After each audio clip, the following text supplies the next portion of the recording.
I got my ticket for the long way round.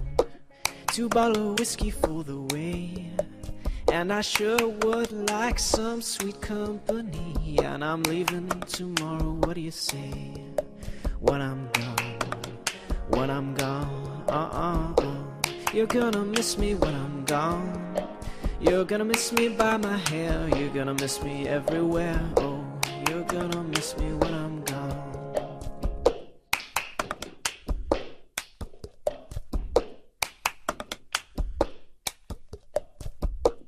I've got my ticket for the long way round, the one with the prettiest of views. It's got mountains, it's got rivers, it's got sights to give you shivers, but it sure would be prettier with you. When I'm gone, You're gonna miss me when I'm gone. You're gonna miss me by my walk. You're gonna miss me by my talk. Oh, you're gonna miss me when I'm gone. Far Cry 5 is the most recent installment in the acclaimed Far Cry series, one in which I personally have a love-hate relationship with. For those of you not in the know, since Far Cry 2, the games have been pretty much open world. That means you have a large map to explore while taking on different tasks until you can get to your final end goal. And the tasks range from collecting hidden items in the world to unlocking powerful weapons and gaining allies to help along the way. Far Cry 5 has taken all of these elements and completely refined them. Gone are the annoying days of climbing a radio tower in order to reveal a specific area of the map. Gone are the terrible hitbox detection with the crappy hit scan weapons. Gone are the days of grinding experience in an area to unlock skills or perks. And gone are the days of having to hunt down specific animals to craft specific items to increase your loadouts.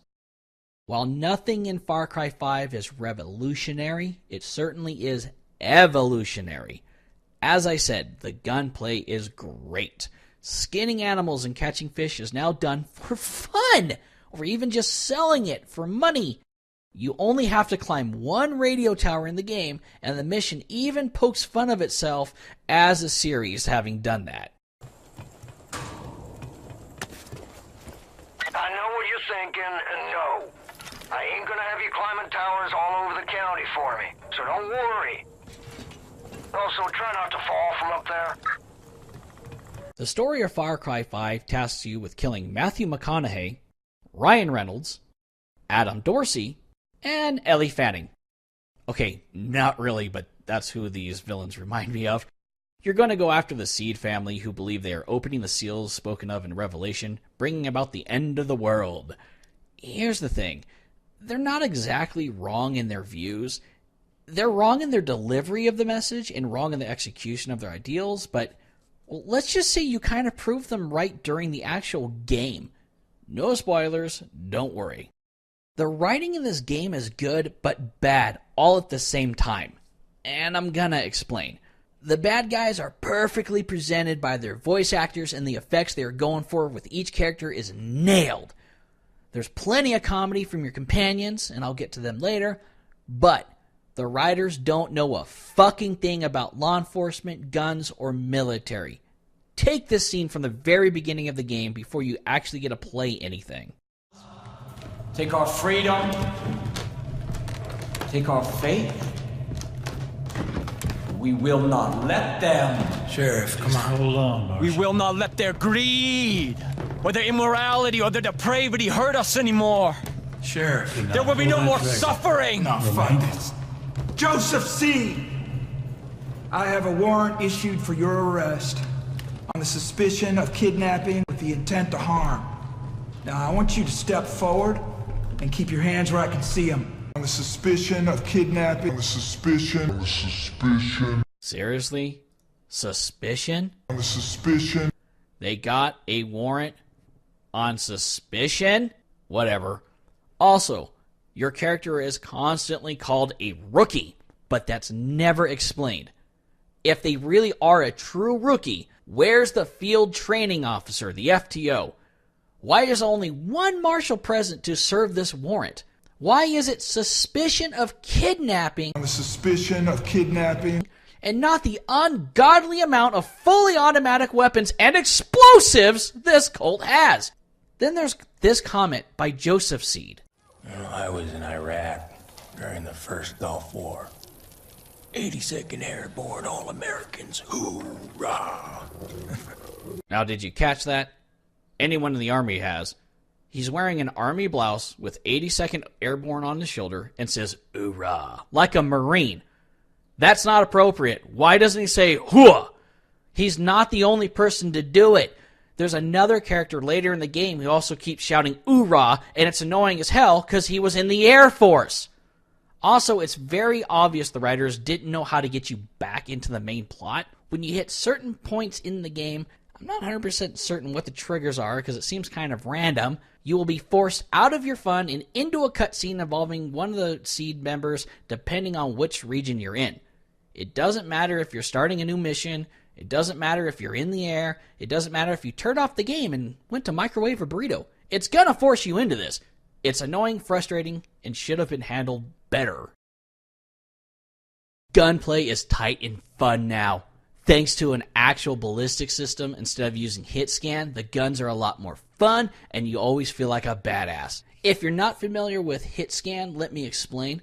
So basically it's like an old Nintendo light gun. The game doesn't have a projectile go from your gun to the target on hit scan. Instead, it scans the screen on a mouse click, decides if it registers a target, and then you'll hit it instantly. There's no travel time, so leading your opponent will always mean you miss. Now, Far Cry 5, unlike the previous Far Cry installments, gives us that ballistic system. It's a massive improvement. You're not aiming over the head of a stumbling enemy in order to get a headshot anymore, and you're not holding the mouse just still on the screen and then clicking on a 3D model as it passes into your crosshairs. Now, as I briefly mentioned before, you no longer have to hunt animals to get your unlocks in this game. That's not to say you shouldn't do it.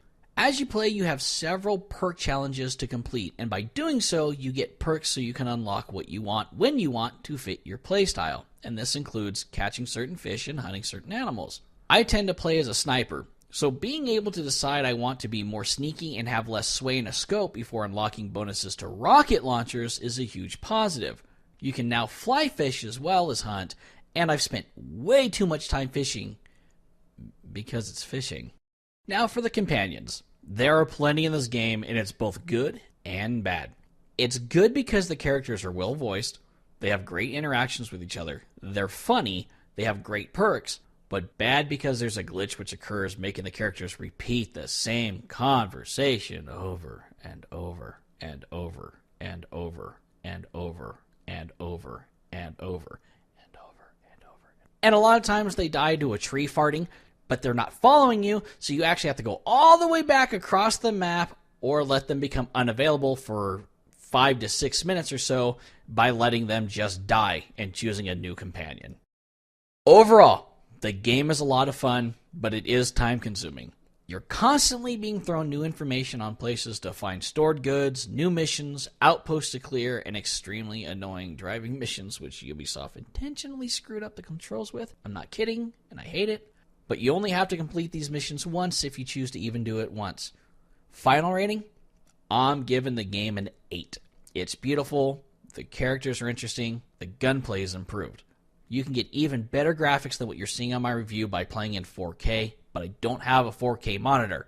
If you like first-person shooting games and you've never played a Far Cry game before, this is the only one you need to give a damn about. If you're mildly interested in the game, wait until it comes down a few bucks, but don't hesitate to drop that $1.